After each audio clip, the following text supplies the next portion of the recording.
अस्सलाम वालेकुम। उम्मीद है आप सब खैरियत से होंगे। अच्छा, पिछली चंद वीडियोस में हमने तीन अपने लूप्स कवर कर लिए थे, जो कि था फॉर लूप, वाइल लूप और डू वाइल लूप। एक लूप हमारा रह गया था जिसका नाम है फॉर ईच, और फॉर ईच का लूप कवर करने के लिए हमें एक टॉपिक कवर करना बहुत ज़रूरी है, जो कि मैंने आप लोग को बताया था, और उसका नाम है एरे। तो आज की इस वीडियो में हम अपना एरे का टॉपिक कवर करेंगे, और हम इंशाल्लाह कोशिश करेंगे कि फॉर ईच का टॉपिक भी इसी वीडियो में कवर हमारा हो जाए। तो चलो शुरू करते हैं।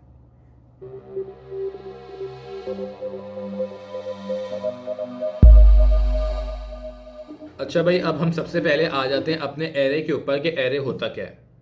अब अगर मैं आप लोग को एक टास्क दूं और मैं कहूं कि यार मेरे पास 10 वैल्यूज़ हैं इंटीजर टाइप की, मैं बोलूं कि मेरे पास 10 वैल्यूज़ हैं इंटीजर टाइप की, और वो मैं आपको दे रहा हूं, मैं बोल रहा हूं कि ये अपने प्रोग्राम में सेव करवाओ। तो आप किस तरह सेव करवाओगे? आप अपने प्रोग्रामिंग के पिछले कॉन्सेप्ट जो हैं वो दोहराओगे। डेटा टाइप वाली वीडियो जिसमें मैंने आपको बताया था वेरिएबल बनाते हैं, उसकी डेटा टाइप देते हैं, फिर उसमें वैल्यू सेव कराते हैं। तो आप क्या करोगे कि आप 10 वेरिएबल बना दोगे इंटीजर टाइप के, और उसमें एक एक करके वो वैल्यू सेव करवाते जाओगे। ठीक है? जो पिछले आपको कॉन्सेप्ट पता है उसके ज़रिए, मतलब उसको लेके चलते हुए आप इसी तरह करोगे कि 10 वेरिएबल बनाओगे और उसमें वो 10 वैल्यू सेव कर दोगे। लेकिन जब आप बाद में देखोगे तो आपका कोड काफ़ी लंबा लगेगा, एक तो मैसी लगेगा, और फिर आपको ये काम करना भी बहुत लंबा है, टाइम टेकिंग है। ठीक है? 10 वेरिएबल बनाओ, फिर उसमें वैल्यूज़ डालो, तो ये एक लंबा काम हो जाएगा। अब हमें अपने टाइम को बचाने के लिए प्रोग्रामिंग में एक चीज़ होती है जिसे हम कहते हैं एरे। एरे क्या चीज़ होती है? एरे वो चीज़ होती है जिसमें हम मल्टीपल वैल्यूज स्टोर करा सकते हैं सिमिलर डेटा टाइप की। मैंने क्या कहा? सिमिलर डेटा टाइप की मल्टीपल वैल्यूज हम उसमें स्टोर करा सकते हैं। अब फर्स्ट करो, मैंने आपको जैसे इंट की एग्जांपल दी, इंट टाइप की मेरे पास 10 वैल्यूज हैं, तो मैं उसके लिए 10 वेरिएबल इंटीजर टाइप के नहीं बनाऊंगा, मैं एक वेरिएबल एक एरे बनाऊंगा, और फिर उसमें मैं आपको बता दूंगा कि 10 वैल्यूज इसमें मुझे डालनी। ठीक है? तो हमने क्या कहा, हम अगर हमें 10 वैल्यूज सेव करवानी है इंटीजर टाइप की, तो हम उसके लिए 10 वेरिएबल नहीं बनाएंगे, हम एक एरे बनाएंगे और उसमें 10 वैल्यूज वो सेव कर देंगे। अब इसकी एग्जांपल हम इस तरह लेते हैं। फर्स्ट करो, हमारे पास इस एक आइस बॉक्स है। इस एक जो आइस बॉक्स है रेक्टेंगुलर शेप का, वो हमारे पास एक एरे है, और उसमें जो हमारे पास छोटी छोटी जगहें हैं आइस क्यूब्स के लिए, जिसमें पानी भर के हम आइस क्यूब जमा कराते हैं, वो आपकी हैं वैल्यूज़। ठीक है? अब उन छोटी छोटी जगहों में जो छोटी छोटी जगह हैं, अब उसमें हम पानी डालेंगे तो उसमें बर्फ़ जमेगी, हम उसमें दही डाल के दही नहीं जमा सकते। तो इसी तरह एरे की एग्जांपल है कि सिमिलर डेटा टाइप का वही हम उसमें वैल्यू सेव करवा सकते हैं। अगर इंट टाइप है तो हम उसमें इंट ही सेव कराएंगे, हम उसमें फ्लोट नहीं सेव करा सकते। ठीक है? ये हमारे एक छोटी सी एरे की एग्जांपल हो गई, एक रफ स्केच हो गया एरे का। और बेसिक बिल्कुल इसकी डेफिनेशन ये है कि सिमिलर डेटा टाइप की मल्टीपल वैल्यूज़ अगर हमें सेव करवानी है तो वो हम करवाते हैं एरे के अंदर, हम उसके लिए 10 वेरिएबल नहीं बनाते। अच्छा भाई, अब हमने एरे की वर्बली हमने एरे को समझ लिया कि एरे क्या होता है। अब हमें आना है इसकी स्क्रिप्टिंग के ऊपर, कोडिंग की तरफ। लेकिन कोडिंग के ऊपर आने से पहले मैं आप लोग को एक नई डेटा टाइप से इंट्रोड्यूस करवाता हूँ। वो डेटा टाइप हम कहाँ यूज़ करते हैं, और बहुत ही यूज़फुल डेटा टाइप है। आप लोग अपनी पिछली वीडियोस में जाएं, और जो डेटा टाइप की वीडियो थी उसमें मैंने आपको एक डेटा टाइप पढ़ाई थी चार की। अब चार की डेटा टाइप में क्या होता था? उस डेटा टाइप में ये होता था कि हम उसमें एट अ टाइम सिर्फ एक अल्फ़ाबेट सेव करवा सकते थे। ठीक है? अब जो हम डेटा टाइप इस वीडियो में इंट्रोड्यूस कर रहा हूँ जो मैं आपको, उसका नाम है स्ट्रिंग। स्ट्रिंग में क्या होता है? स्ट्रिंग में कलेक्शन ऑफ अल्फ़ाबेट्स होते हैं। मतलब ये डेटा टाइप हम जब यूज़ कर रहे होते हैं, जब हमें नाम स्टोर कराने होते हैं या हमें कोई एड्रेस स्टोर कराना होता है, तो हम वहाँ पे यूज़ करते हैं स्ट्रिंग। ठीक है? इतना समझ में आया? अब हम स्ट्रिंग की डेटा टाइप के थ्रू अपना एरे समझेंगे, वो इसलिए क्योंकि आप लोगों को इस डेटा टाइप के थ्रू ज़्यादा अच्छी तरह समझ में आ रहा होगा, और ये डेटा टाइप भी आप लोगों के लिए समझना ज़रूरी थी, इसलिए क्योंकि ये हर जगह ही यूज़ हो रही होती है। तो अब हम आ जाते हैं अपनी स्क्रीन के ऊपर। स्क्रीन के ऊपर आने के बाद आपको यहाँ दिख रहा होगा कि मेरे पास एक एम्प्टी स्क्रीन है, मैंने पिछला काम सारा मिटा दिया है। अब हम आ जाते हैं अपने एरे के ऊपर कि एरे हम लिखते किस तरह हैं। अब सबसे पहले तो एक पब्लिक कीवर्ड आता है, ठीक है। उसके बाद आता है हमारी डेटा टाइप। डेटा टाइप हमें क्या लिखनी है, स्ट्रिंग। अब स्ट्रिंग को लिखने का सिंटैक्स कुछ भी नहीं है, ऐसे ही इसको स्ट्रिंग लिख दिया हमने, ठीक है। अब स्ट्रिंग लिखने के बाद हमें इसको बनाना है एरे। तो हम एरे किस तरह बनाएंगे, एरे बनाने के लिए मुझे डेटा टाइप के बाद लगाने होते हैं स्क्वायर ब्रैकेट्स, ठीक है। ये जो ब्रैकेट है ना, ये डिफाइन कर रहा होता है कि भाई ये चीज़ जो है ना, ये जो मैं लिखने जा रहा हूँ, ये है एरे। अब मैं एरे का आगे नाम दे देता हूँ कि इस एरे का मुझे नाम रखना है नेम्स। इस एरे में मैं अपनी क्लास के ना नेम सेव करवाऊँ, तो मैंने इसका नाम रख दिया नेम्स। अब मैंने यहाँ लगा दिया टर्मिनेटर। अच्छा, हम पिछली वाली डेटा टाइप में और एरे में फ़र्क समझते हैं। पहले हम कैसे लिखते थे, पब्लिक, अगर मैं स्ट्रिंग की ही एग्जांपल लूँ और फिर मैं आगे लिख दूँ नेम या NAME नेम, ठीक है। अब पहले हम क्या लिखते थे, पहले हमने यहाँ पे नेम लिखा और यहाँ पे भी नेम ही लिखा, लेकिन फ़र्क क्या है दोनों में, ये सिंगल वेरिएबल है और ये जो है ये है हमारा एरे। इसमें दोनों में मुझे फ़र्क कैसे पता चला कि ये जो है ये हमारे पास ये है वेरिएबल और ये एरे। इसका फ़र्क हमें इस तरह पता चला कि यहाँ पे हमने लगाए हुए स्क्वायर ब्रैकेट्स, यहाँ पे जबकि ऐसा कुछ भी नहीं है। तो इसमें हम सिर्फ सिंगल डेटा स्टोर कर सकते हैं, इसमें हम मल्टीपल डेटा स्टोर कर सकते हैं, ठीक है। अब हम आते हैं अपनी यूनिटी के ऊपर। अब जाहिर बात है एरे है, तो भाई आप पूछोगे कि यार इसमें हम कितनी वैल्यू स्टोर कर सकते हैं। तो एरे की जो लेंथ होती है वो भी हम लोग खुद ही डिफाइन करते हैं। अब जैसे कि जो ये मैंने स्क्रिप्ट जो थी ये मैंने गेम ऑब्जेक्ट पे लगाई हुई थी, तो ये मैं गेम ऑब्जेक्ट खोलता हूँ। अच्छा, मेरा पीसी थोड़ा लैग कर रहा है, ठीक है। तो यहाँ पे आपने देखा कि यहाँ पे दो नेम आ गए। ये नेम जो है ये मेरे पास है मेरा वेरिएबल और ये वाला जो नेम है ये है मेरे पास मेरा एरे। अब ये मुझे कैसे पता चला कि ये मेरा वेरिएबल है और ये मेरा एरे है, वो मुझे इस तरह पता चला कि यहाँ पे कोई इसने साइज़ का और हमारे पास ऑप्शन नहीं दिया हुआ। हम यहाँ पे डायरेक्ट इसका जो भी हमें डेटा डालना है वो हम डेटा लिखेंगे और ये हमें दे देगा। लेकिन नेम्स के नीचे इसने हमें साइज़ दिया हुआ है कि भाई पहले साइज़ बताओ, इस एरे की लेंथ कितनी है, इसका साइज़ क्या है, कितनी वैल्यू तुम्हें स्टोर करानी है इसमें, फिर उसके बाद वैल्यूज़ डालना। अब फर्स्ट करो, अभी इस एरे का साइज़ 0 है, मतलब हम इसमें अभी कुछ भी सेव नहीं करा सकते। अब मैं इसको बोलता हूँ कि भाई मुझे इसमें अपनी क्लास के बच्चों के 5 नाम जो है स्टोर कराने, तो मैं इसका एरे इसको साइज़ दे दूंगा 5 और फिर मैं एंटर करूँगा। जैसे ही मैंने साइज़ दिया 5, इसने यहाँ पे मुझे लिख के दे दी 4, इसने 4 एलिमेंट्स दिए, 0 से लेके, सॉरी 4 नहीं, इसने 5 एलिमेंट्स दिए, 0 1 2 3 4। अच्छा, ये बात बड़ी जहन नशीन कर लेनी है आपको कि हमारे पास प्रोग्रामिंग जो है उसमें हमारे पास काउंटिंग शुरू होती है 0 से। तो अभी हमने इसको 5 साइज़ दिया, 5 साइज़ दिया, तो इसने हमें क्या करके दिया, इसने हमें यहाँ पे 5 एलिमेंट दे दिए, लेकिन जो एलिमेंट शुरू हुए वो शुरू हुए 0 से, 0 1 2 3 4। अब मैं यहाँ पे नाम दे देता हूँ, फर्स्ट करो माज, ताहा, ये मैं ताहा, साद, फिर एंटर, फिर आयान, उसके बाद मुस्तफ़ा, ठीक है। ये मैंने इसको यहाँ पे नाम दे दिए। ये हो गए मेरे एरे के अंदर 5 वैल्यूज़ स्टोर। अब ये जो मैंने वेरिएबल बनाया था इसमें मैं सिर्फ एट अ टाइम एक ही डेटा स्टोर कर सकता हूँ। मैं लिखूँगा मास और ख़त्म, मैंने इसमें एक ही डेटा स्टोर करा दिया, इसमें मैं मल्टीपल डेटा स्टोर नहीं करवा सकता।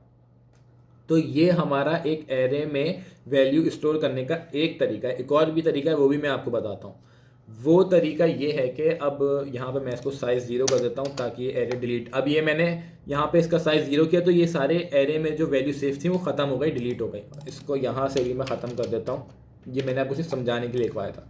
अब हम अपने स्क्रिप्ट के ऊपर आते हैं और स्क्रिप्ट के ऊपर आने के बाद इसको हम हटा देते हैं क्योंकि ये मैं सिर्फ समझाने के लिए किया था।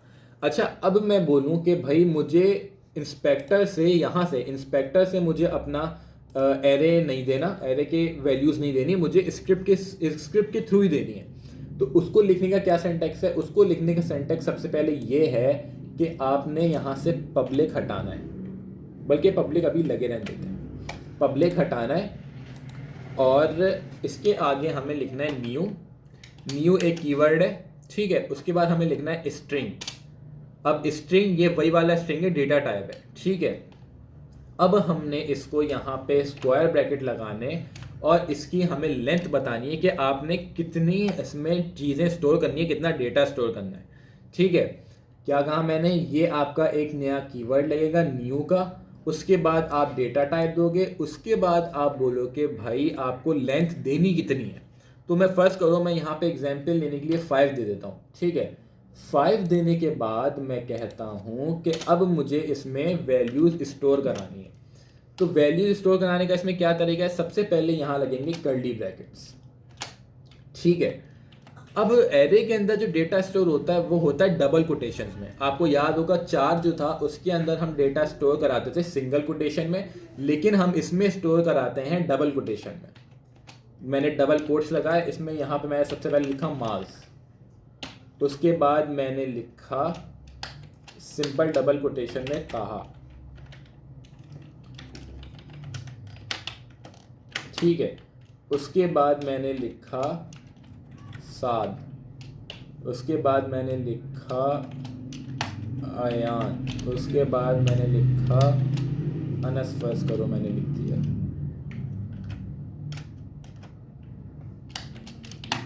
ANAS, ठीक है।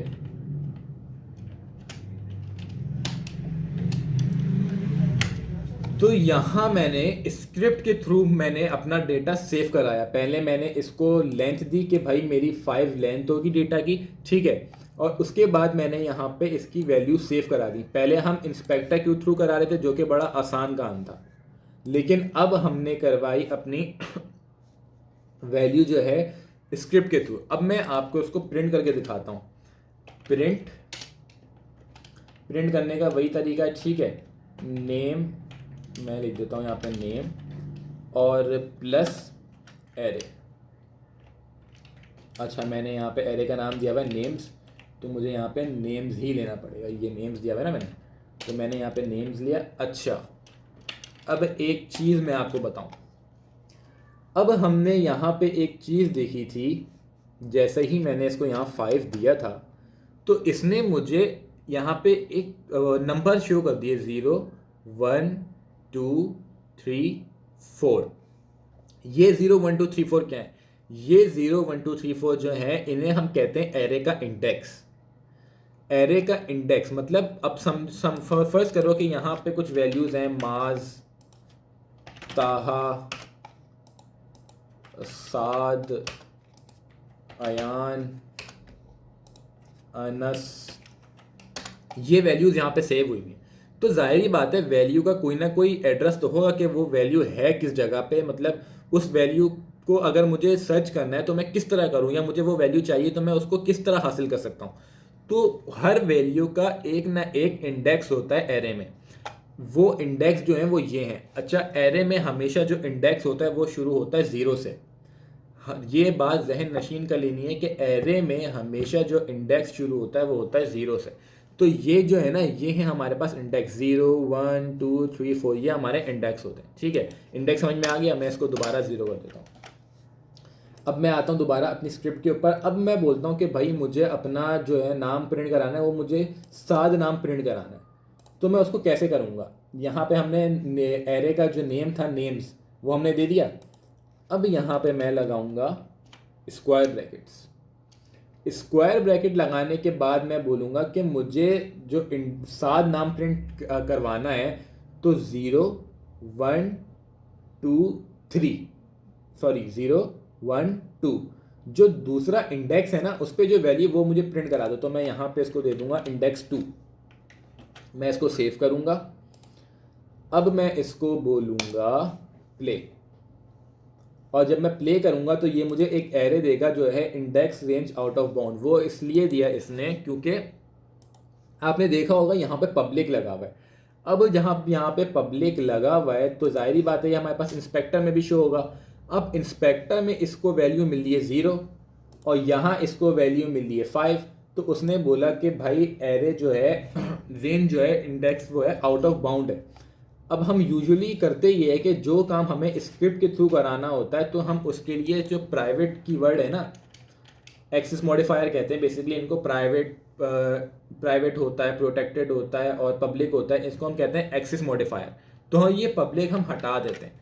अब जैसे ही मैंने पब्लिक हटा के सेव किया तो आप देखोगे यहाँ से जो एरे है ये हट जाएगा, ये प्राइवेट हो गया। अब ये सिर्फ स्क्रिप्ट के थ्रू कंट्रोल होता है। अब मैं इसको सेव करा के जब प्रिंट कराऊंगा तो ये मुझे यहाँ पे प्रिंट करके दे देगा साद। ठीक है, नेम साद इसने मुझे प्रिंट करके दे दिया। अब मुझे फर्स्ट करो अनस प्रिंट कराना है तो मैं यहाँ पे इसको दे दूंगा 4 क्योंकि 0 1 2 3 4 फोर्थ इंडेक्स पे अनस है। ठीक है, अब मैं इसको प्ले करता हूँ तो ये मुझे अनस प्रिंट करके देगा। ठीक है, तो ये थी सिंपल सी कोडिंग एरे की। अब ये थोड़ी सी आपको लग रही होगी कि यार क्या पढ़ा दिया, मतलब इतना सारा। तो ये कोई मसला नहीं है, आप प्रैक्टिस करते रहोगे ना तो आपको समझ में आएंगी चीज़ों को। वीडियो को बार बार रिमाइंड करके देखो तो आपको ये कॉन्सेप्ट क्लियर होता रहेगा कि एरे बेसिकली क्या होता है। अच्छा भाई, एरे हमने समझ लिया। अब फॉर ईच भी हमें इसी वीडियो में कवर करना था, लेकिन मैं आपको फॉर ईच इस वीडियो में कवर नहीं करा सकता क्योंकि वीडियो काफ़ी लंबी पहले ही हो चुकी है और एरे के कॉन्सेप्ट्स में भी थोड़ी बहुत कन्फ्यूजन हो गया आप लोगों को। इसलिए ये वीडियो आप लोग बार बार रिवाइंड कर करके देखो ताकि आप लोग को एरे जो है बिल्कुल वो जहन नशीन हो जाए, पुख्ता हो जाए उसके कॉन्सेप्ट्स। ठीक है, और इसकी प्रैक्टिस बार बार करो। फॉर ईच इंशाल्लाह हम नेक्स्ट वीडियो में करेंगे। अब इसका मैं आपको छोटा सा टास्क दे देता हूँ। आप लोगों ने बहुत सारे कार्टून करेक्टर्स तो देखे होंगे, तो जो कार्टून करेक्टर्स हैं ना, जो एनिमे या कोई लोग देखते हो या कार्टून करेक्टर्स हो जो भी हो, उनके आप नाम प्रिंट कराओ। कुछ 10 करेक्टर्स के आप नाम प्रिंट करा लो और उनकी जो पावर है या उनकी सुपर पावर है या उनकी क्वालिटी है जो है उनको आप 10 में से रेट कराओ। ठीक है, एक एरे बने, इसमें मैं आपको हिंट देता हूँ। एक एरे बनेगा कैरेक्टर, वो जो कैरेक्टर्स होंगे उनके नाम का, और एक बनेगा उनकी रेटिंग का। ठीक है, तो उनके नाम उनकी रेटिंग के साथ आप प्रिंट करवाओ। ये छोटा सा टास्क है, ये आप करो। और अगर वो कोई डिफ़िकल्टी होती है, कोई क्यूरीज होती है तो आप वो मुझसे पूछो। तो अब हम मिलेंगे इंशाल्लाह अपनी फॉर ईच वाली वीडियो में। अल्लाह हाफ़िज़।